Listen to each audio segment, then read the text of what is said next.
সংগীত সংগীত যেন আত্মাৰ ভাষা। সংগীতে জাতি, ধৰ্ম, বয়স আৰু সময়ৰ পৰিধি চেৰাই সাৰ্বজনীন জনপ্ৰিয়তা লাভ কৰে। আৰু আমাৰ জীৱনত এই সংগীতৰ গুৰুত্ব অপৰিসীম। মানুহৰ জীৱনৰ সুখ, দুখ, আশা, আকাংক্ষা আৰু সমাজৰ প্ৰতিচ্ছবি এই সংগীতে দাঙি ধৰে। প্ৰিয় দৰ্শক, স্বাগতম সোণালী গীতৰ মাজলৈ। সংগীতৰ কথা যিহেতু মই কৈছোঁ, নিশ্চয় আপোনালোকে গম পাইছে যে আজিৰ এই যাত্ৰাও হ'ব আমাৰ সংগীতময়। আজি আমি গৈ আছোঁ এনে এগৰাকী শিল্পীৰ ঘৰলৈ, কণ্ঠশিল্পীৰ ঘৰলৈ, যাৰ কণ্ঠত আমি বিচাৰি পাওঁ মাটিৰ গোন্ধ, প্ৰকৃতিৰ গোন্ধ, যিয়ে ৰাভা গীতৰ লগতে সমান্তৰালভাৱে অসমীয়া আধুনিক গীত গাই ৰাইজৰ জনপ্ৰিয়তা অৰ্জন কৰিছে বা ৰাইজৰ মাজত জনপ্ৰিয় হৈ পৰিছে। গতিকে পলম কিহৰ, সোণালী গীতৰ এই সোণোৱালী যাত্ৰাত সুৰৰ সৈতে একাত্ম হ'বলৈ আহক মোৰ সৈতে। ৰাভাদা হয় আছে। নমস্কাৰ। ভাল লাগিল, ইমান ধুনীয়া পৰিৱেশ, গছ গছনি, পাহাৰ।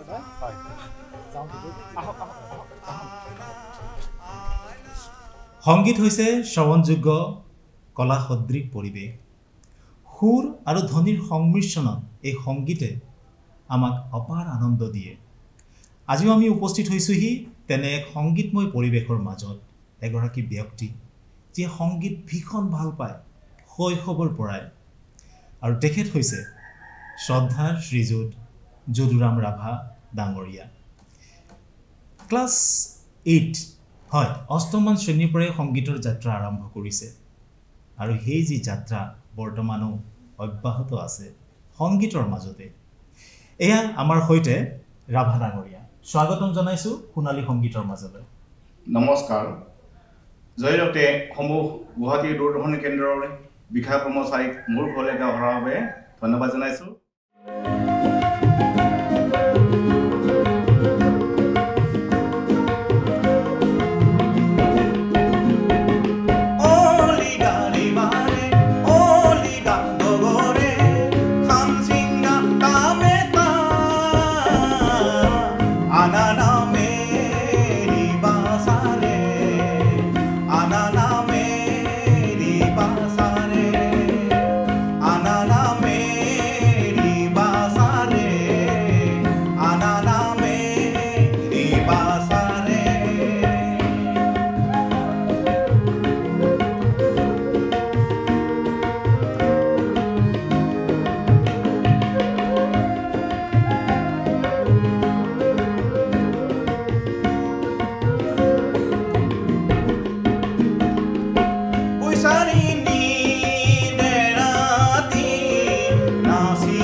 চাৰিওফালে কেৱল সেউজীয়া, মাথো সেউজীয়া, আৰু এই সেউজীয়াৰ মাজতে সংগীতৰ গুণগুণনি এই ঘৰখনত পুৱা আৰু সন্ধিয়া। ৰাভাদেৱৰ সহধৰ্মিনী ৰণে ৰাভা আমাৰ সৈতে উপস্থিত আছে। বাইদেউ, আপোনাৰ পৰা জানিবলৈ বিচাৰিছোঁ, দাদাক যেতিয়া আপুনি প্ৰথম লগ পাইছিলে, তেতিয়াতো গান গাই আছিলে, আপুনি তেওঁৰ সংগীতৰ প্ৰেমত পৰিছিলে নেকি? হয়। কি ধৰণে, ক'ত লগ পাইছিলে আপুনি? বিহু ফাংচনত। মানে বিহু ফাংচনত প্ৰথম দেখা দেখি। দাদা কি ক'ব খোজে, বিহু ফাংচনৰ সেই সংগীতে নিশ্চয় আপোনালোকৰ জীৱনলৈ হয় তাতে মিলাইছে মোক। হয়, তেওঁলোকৰ গাঁৱত মানে ফাংচন আছিলে, মোক তেওঁলোকৰ গাঁৱত গীত গাব মাতিছিলে। গান গাব গ'লো। গান গোৱাৰ পিছত আমি এনে ঘূৰি ফুৰো নহয় মোৰ লগৰ লগত। তেওঁলোকৰ গাঁৱৰ এজন মোৰ বন্ধু আছিলে, বিমল কলিতা বুলি কয়, এতিয়াও আছে। তেখেতক কওঁতে ঘূৰি ফুৰোঁতে বোলে, এই বিমল, এইজনী ছোৱালী ক'ৰ ছোৱালী, ইমান ধুনীয়া। মোৰ ফেমিলিয়ে কৈছোঁ আৰু বোলে, কিয় তোমাৰ লাগে নেকি বুলি ক'লে। বিমলে, তোমাৰ লাগে নেকি? ছোৱালীজনী বৰ ধুনীয়া, যদি মোক ভাল পায় মই বিয়া পাতিম। তাৰে কৈ দিলোঁ, তোমাক দিব। মই ক'লে আহ যা, এনেকৈ চিনাকি কৰিব লৈ গ'ল আমাৰ এই সংগীতৰ জগতখনৰ সৈতে আৰু এগৰাকী ব্যক্তিৰ সংযোজন ঘটি সেয়া হৈছে ৰণে ৰাভা আৰু নিশ্চয় আপোনাৰ এই সংগীতৰ যাত্ৰাত বাইদেউৰ পৰা যথেষ্টখিনি আপুনি সহায় সহযোগিতা প্ৰেৰণা পাইছে হয় পাইছোঁ মই সংগীতৰ পৰা লগতে মই ঘৰুৱা কামত মানে প্ৰত্যেকটা কামতে মোক ফেমিলি সহায় কৰে হয় যিকোনো ক্ষেত্ৰত মানে হাত প্ৰতিঘাত প্ৰত্যেক পদে পদে মই হেল্প কৰোঁ ঠিক আছে তেতিয়াহ'লে ৰাভাদা এইখিনিতে এটি গীতৰ পলি শুনিম আৰু এইটো বিশেষভাৱে আপুনি বাইদেউক মানে অৰ্পণ কৰিব লাগিব মই মানে ভালে কথা কৈছে মই তেওঁলোকৰ ফাংচন গাব গৈছিলোঁ তেতিয়া গীত মই গাইছিলোঁ তেতিয়া মই মনত আছে নেকি অলপ অলপ তেতিয়া মই ৰিটু আৰ্টিষ্ট হোৱা নাছিলোঁ তেতিয়া মই জাষ্ট মানে আজৰ কলেজত পঢ়ি হাই ছেকেণ্ডাৰী ফাইনেলি ঘৰত আহিছিলোঁ গান গাই ফুৰিছিলোঁ তেতিয়া মোৰ ছাৰ্ভিচো হোৱা নাছিলে আৰু ৰিটু আৰ্টিষ্টো একো হোৱা নাছিলে আচ্ছা সেই গীতটো মোৰ মনত আছে বিজয় ভাই গীতটো গাইছে গান গাইছিলোঁ অহ মোৰ তৰা মাই শুন তৰা মাই আজি বিহু তলিত তোক দেখা নাই এনে দিনতো মোলৈ কিয় মনত পৰা নাই বিহুৰ দিনতো মোলৈ জানো মনত পৰা নাই ৰাভাদা সঁচাকে এই গাঁওখন জয়পুৰ বুলি কয় ন হয় জয়পুৰ আমাৰ গাঁও দেখিছোঁ সঁচাকে খুব ধুনীয়া মানে প্ৰকৃতিৰ যি নৈসৰ্গিক ৰূপ হা প্ৰকৃতিৰ এই ৰূপৰ মাজত যেন সংগীত বিৰাজমান দেখিছোঁ তলত নিজৰা নদী এখন বৈ গৈছে কুলু কুলু ধ্বনি বতাহ মাৰি আছে এই বতাহৰ শব্দটো যেন সংগীত বিৰাজমান নহয়নে বাৰু হয় যিয়ে নহওক আমি কথা পাতিছোঁ এতিয়া মই আপোনাৰ পৰা জানিবলৈ বিচাৰিছোঁ ৰাভাদা সংগীতৰ এই যাত্ৰা আপোনাৰ তৃতীয় শ্ৰেণীতে আৰম্ভ হোৱা বুলি কৈছিলে হয় নহয় জানো হয় গতিকে এই ক্ষেত্ৰত আপুনি প্ৰথম প্ৰেৰণা কাৰ পৰা লাভ কৰিছিলে মই প্ৰথম LP স্কুলত পঢ়োঁতে আমাৰ গাঁৱৰে আগতে কৈছোঁ আমাৰ গাঁৱৰে শিক্ষয়িত্ৰী প্ৰেমলতাত আছে গান গাব প্ৰত্যেক শনিবাৰে স্কুল চাফা কৰাৰ পিছত গান গাব দিছিলে তেতিয়া সেই চান্স পাইছোঁ মই তেতিয়া স্কুলত গান গাওঁ তাৰপিছত মোক দ্বিতীয় চান্স হৈছে মোৰ মোমাইদেউ বিপিৰ পৰা বিল্লেশ্বৰ ভাই মোক গান শিকাইছিলে তেতিয়া গাইছিলোঁ তাৰপিছত মই লোহাগড় হাইস্কুলত গ'লোঁ তাতো মই গান গালোঁ ডাইলেক্টত কালচাৰেল ছেক্ৰেটাৰী দুবাৰ হ'লোঁ তাৰপাছত গৈ মই কলেজত পঢ়িলোঁ আৰ্য বিদ্যাপীঠ মহাবিদ্যালয়ত গুৱাহাটীত তাতো মই কলেজত গীত গালোঁ তাতো প্ৰাইজ পালোঁ তাৰপাছত মই 1990 চনত all India radio' Guwahati youth ছেকশ্যনত এছামিছ মডাৰ্ণ ছং অডিশ্যন দিলোঁ তেতিয়া পাছ কৰিলোঁ তেতিয়া প্ৰথম মই গীত গালোঁ এছামিছ মডাৰ্ণ ছং যুৱবাণী আশাত অল ইণ্ডিয়া ৰেডিঅ' গুৱাহাটী তাৰপিছত গৈ মই 1996ত মই জেনেৰেলৰ বি গেট অডিশ্যন দিলোঁ ৰাভা গীতত তাতে পাছ কৰিলোঁ তেতিয়াতো ৰাভা গীতত গাই থাকিলোঁ তাৰপিছত নেক্সট গৈ 2022ত মই আপগ্ৰেড অডিশ্যন দিলোঁ ৰাভা গীতত প্ৰমোচনৰ কাৰণে সেইটোতো পাছ কৰিলোঁ এতিয়া মই অল ইণ্ডিয়া ৰেডিঅ' গুৱাহাটী এজন বি হাই গ্ৰেড ৰেডিঅ' আৰ্টিষ্ট হিচাপে স্বীকৃতি পাই আছোঁ আপুনি ৰাভা গীতত আপুনি অডিশ্যন দি আমাৰ গুৱাহাটী দূৰদৰ্শন কেন্দ্ৰত আপুনি বি হাই গ্ৰেড পাইছিলে নেকি হয় বি হাই গ্ৰেড গতিকে আপুনি ৰাভা গীতৰ কথা কৈ আছে আৰু ইয়াতে দেখিছোঁ এখন নদী বৈ গৈ আছে গতিকে ইয়াৰ লগত সম্পৰ্ক থকা কিবা ৰাভা গীত আছে নেকি আছে এটা আছে নিশ্চয় শুনিম সেইটো গাইছোঁ জিৰ জিৰ জিৰ চিকা চৰা বয়া বিচিনা জাৰে ৰেঙা হিৰ হিৰ হিৰ ৰাম পাৰ ময়া বিচিনা প্ৰঙে ৰেঙা নাৰঙা তো ইনা আত কাথা কানিয়া নাৰঙা তো ইনা আত কাথা কানিয়া জিৰ জিৰ জিৰ চিকা চৰা বয়া বিচিনা জাৰে ৰেঙা হিৰ হিৰ হিৰ ৰাম পাৰ ময়া বিচিনা প্ৰঙে ৰেঙা মানুহক জীয়াই থাকিবলৈ মানুহ লাগে আৰু সেয়া মানুহ যদি আপোন হয় তেন্তে মানুহ এজনৰ সপোনবোৰ বাস্তৱত পৰিণত হোৱাত কোনেও বাধা দিব নোৱাৰে যদুৰাম ৰাভা যিগৰাকী কণ্ঠশিল্পীক আমি প্ৰত্যেকেই জানো ইতিমধ্যে আপোনালোকেও গম পাইছে আৰু তেওঁৰ এই সংগীতৰ সুৰময় যাত্ৰাত তেওঁৰ সপোন সফল হোৱাত তেখেতৰ আপোন মানুহখিনিয়ে যথেষ্ট সহায় কৰিছে গতিকে আহক এই চেগতে তেখেতসকলৰ মনৰ ভাৱ জানো আই আপোনাৰ পৰা জানিবলৈ বিচাৰিছোঁ আপোনাৰ পুত্ৰৰ যি সংগীতৰ যাত্ৰা সেই যাত্ৰাত আপুনি সুখীনে সুখী শৈশৱত কেনে আছিলে আপোনাৰ পুত্ৰ ভালে আছিলে সৰস্বতী মানিছিলে সেইকাৰণে ভালো হৈছে যদুৰাম ৰাভাই এতিয়াও ভাল গতিকে এই সংগীত আপুনি ভাল পায়নে আপুনি কেতিয়াবা শিকাইছিল নেকি শিকোৱা নাই, নিজে সেই যত্ন কৰি ভাল হৈছে। আপুনি গায় নেকি? গাওঁ কেতিয়াবা কেতিয়াবা, কিবা কিবি গান শুনাং। এতিয়া শুনাব নেকি কিবা? এতিয়া নুশুনাং দে। আপোনাৰ ভতিজা যদুৰাম ৰাভা শৈশৱতে কেনে আছিল? সৰুৰ পৰাই আমি এতিয়া জানাততো ঠিকে আছে। সৰুৰ পৰাই গান ভাল পাইছিল আৰু এতিয়ালৈকে গানেই গাই আছে। তেখেতৰ গান আপুনি কেনে পায়? ভালে লাগে। আপুনি আপোনাৰ ককাইদেউ কি ধৰণে জানে এই সংগীতৰ যি যাত্ৰা, সেই যাত্ৰাত আপুনি কি ধৰণে তেখেতক লগ পাইছে বা তেখেতৰ কোনটো গুণৰ প্ৰতি আপুনি আকৃষ্ট? আমিতো ভাই ককাই সৰুৰ পৰাই আছোঁ, সৰুৰ পৰাই ডাঙৰ দীঘল হৈছোঁ। তেখেত মানে ককাই সৰুৰ পৰাই গীতৰ প্ৰতি মানে গীত গোৱাৰ আগ্ৰহ আছিলে, চেষ্টা আছিলে। যা হওক কিমানখিনি আগবাঢ়িছে, মই আৰু ক'ব বিচাৰোঁ মানুহৰ জীৱনতো সফলতা আৰু বিফলতা মানে থাকে, আগবাঢ়ি গৈ থাকোঁ, সেয়ে কামনা কৰোঁ। আৰু দাদা হা, কিবা এটা শব্দ শুনি আছে নেকি বাৰু? হয় শুনিছোঁ, এই মানে পানী বৈ থকাৰ শব্দ শুনিছোঁ। নিশ্চিতভাৱে পানীৰ কুলু কুলু শব্দ ন? হয়। আপুনি ভাবি চাওকচোন, প্ৰকৃতিৰ প্ৰতিটো সৃষ্টিত যেন সংগীত বিৰাজমান। হয়নে? হয়।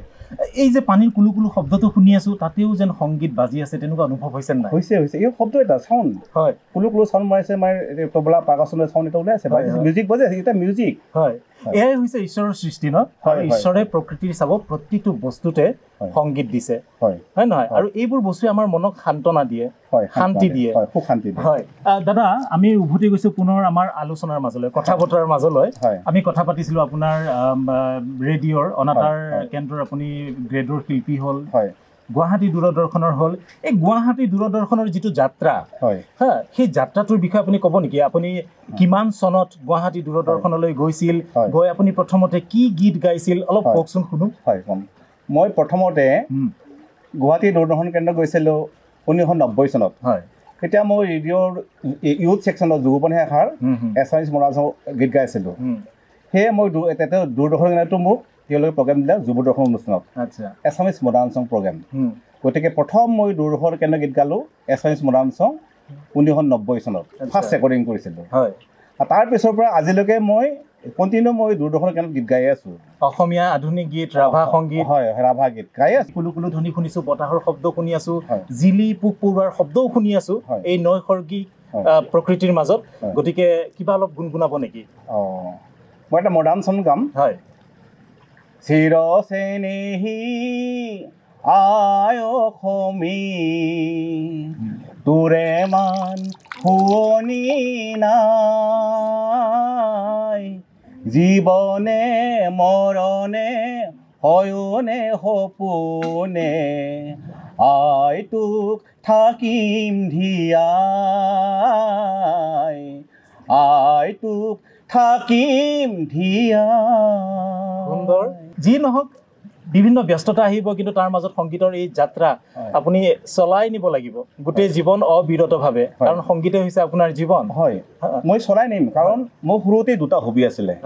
মই সৰুৰে পৰা মই ৰেডিঅ' শুনি আছিলোঁ। মই হাইস্কুলত পঢ়া 5ৰ পৰা মই ৰেডিঅ' শুনো প্লাছ পঢ়ি থাকোঁ। গতিকে ৰেডিঅ'ৰ গান মই ইমান ভাল পাওঁ, অন্তৰে অন্তৰে মই সোমাই গৈছে।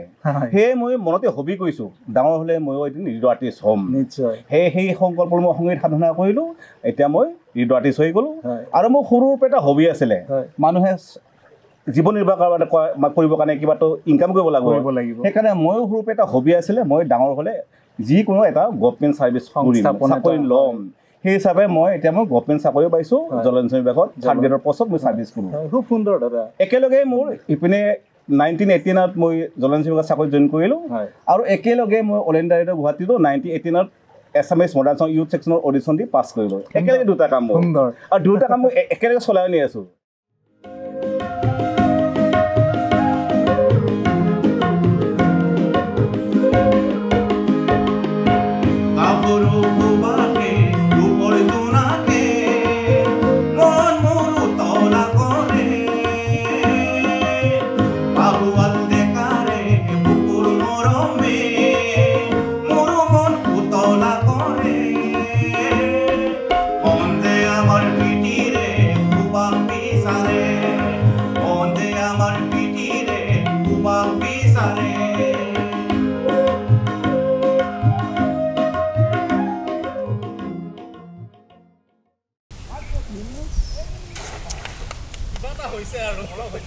ৰাভাদা এই জীৱনত মোৰ প্ৰথম অভিজ্ঞতা জাল লোৱাৰ বুজিছে না জীৱনত কেতিয়াও মই জাল লৈও পোৱা নাই জাল মাৰিও পোৱা নাই আৰু এতিয়াও আপোনাক খুব বেছি আপোন যেন লাগিছে আগতকৈ কাৰণ একেবাৰে ঘৰুৱা সাজত আহিছে মই ভাবিছিলো আপুনি পুখুৰীত নামি পেলাই জাল মাৰিব কিন্তু নাই মুখে শিকালে আজি সি যিকিনো সঁচাকে মোক খুব ভাল লাগিছে গতিকে আহকচোন এইখিনিতে আৰু দুটামান কথা মই আপোনাৰ পৰা জানো এই যে আপোনাৰ সংগীতৰ চৰ্চা আৰু এফালে হৈছে আপোনাৰ কৰ্মময় জীৱনৰ ব্যস্ততা লগতে পৰিয়ালৰ ব্যস্ততা এই সংগীত আৰু পৰিয়ালৰ মাজৰ যিটো সামঞ্জস্যতা আপুনি কি ধৰণে বজাই ৰাখিছে বা কি ধৰণে আপুনি সংগীত চৰ্চাৰ সময়খিনি উলিয়াই লৈ এই ব্যস্ততাৰ মাজত মই তাৰমানে ঘৰৰ কামখিনি চলাওঁ গোটেই মানে পৰিচালনা কৰোঁ আৰু মই ছাৰ্ভিচত যাওঁ অফিচৰ কামখিনি কৰোঁ তাৰপিছত যিখিনি মানে এই মোৰ অফিচ বন্ধ থাকে নহয় ছানডে বন্ধ ছেকেণ্ড ছানডে ফ'ৰ্থ ছানডে বন্ধ থাকে নহয় তেতিয়াই মই গানৰ কাম থাকিলে গান প্ৰেক্টিছ কৰোঁ ৰিহাৰ্চেল কৰি থৈ দিওঁ গানটো ঠিক কৰি থৈ দিওঁ আচ্ছা সেইখিনি টাইম উলিয়াওঁ বাকী ঘৰৰ কামখিনি কৰোঁ ঘৰত তেনেকৈ আৰু এই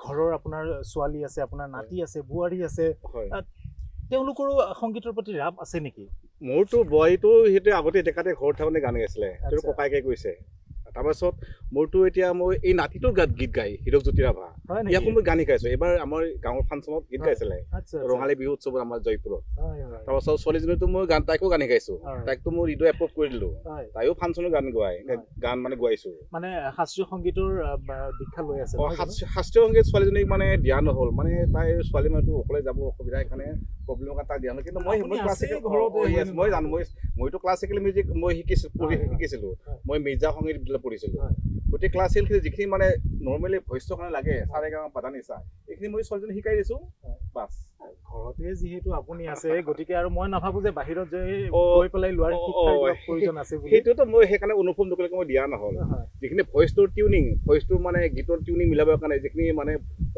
মানে মাতটো ভাল কৰিব লাগে চাৰে গাঁও পাতা নিচা এইবিলাক ময়ে শিকাই দিওঁ তাৰপিছত ভইচটো গানটো শিকাই দিওঁ আচ্ছা এতিয়া কওকচোন মইতো জালো মাৰিলোঁ আপোনাৰ পুখুৰীলৈও আহিলোঁ কি শুনাব আপুনি কিবা অলপ গুণগুণাই দিব নেকি গাঁৱৰে কাবে কা কেঁচা সৰু আলিবাট এই গাঁৱতে পাবা দেখোন প্ৰাণৰ মিঠা মাত এই গাঁৱতে পাবা দেখোন প্ৰাণৰ মিঠা মাত গাঁৱৰে কাবে কা কেঁচা সৰু আলিবাট এই বাটতে পাবা দেখোন প্ৰাণৰ মিঠা মাত এই গাঁৱতে পাবা দেখোন প্ৰাণৰ মিঠা মাত দেউতাৰ গান গোৱা নে তুমি হয় গাওঁ তুমি সৰুৰ পৰাই নিশ্চয় দেউতাৰ এই ঘৰখনত গানৰ পৰিৱেশটো দেখিছা কি ধৰণে তুমি অনুপ্ৰাণিত হৈছা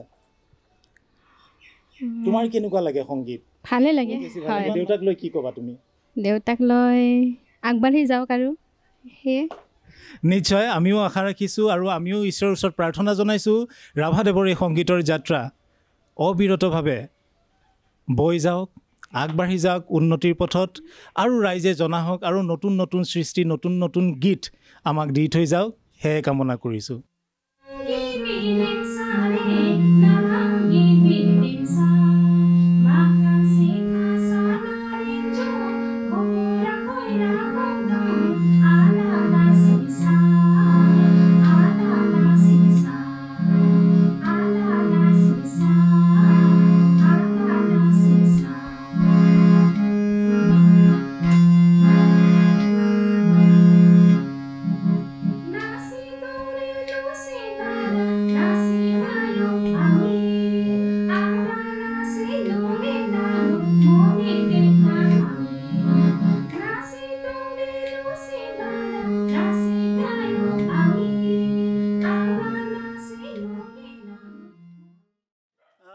কি কাম আচলতে মোৰ শব্দ নাই খুব ভাল লাগিল আৰু বিশেষকৈ ভাল লাগিল আজিৰ এই সময়খিনি সংগীতৰ মাজত কি ধৰণে পাৰ হৈ গ'ল মই গমেই নাপালোঁ হয় প্ৰিয় দৰ্শক সংগীতে মনক গুজি দিয়ে দুখনি ডেউকা কল্পনাক প্ৰদান কৰে উৰণ শক্তি সংগীতে কেৱল এজন মানুহকে সলনি নকৰে সংগীতৰ মাজত নিহিত হৈ থাকে এখন সমাজ তথা সকলো বস্তুকে সলনি কৰিব পৰা শক্তি আৰু এয়াই হৈছে সংগীতৰ অন্তৰ্নিহিত শক্তি খুব ভাল লাগিল দাদা পৰৱৰ্তী সময়ত পুনৰ লগ পাম আজিলৈ আহিছোঁ নমস্কাৰ বেয়া নাপাব নাই নাই একদম বেয়া নাপাওঁ প্ৰিয় দৰ্শক সোণালী গীতৰ এই সোণোৱালী সুৰৰ যাত্ৰাত পৰৱৰ্তী খণ্ডত আমি পুনৰ লগ পাওঁ আন এগৰাকী শিল্পীৰ সৈতে আজিলৈ আহিছোঁ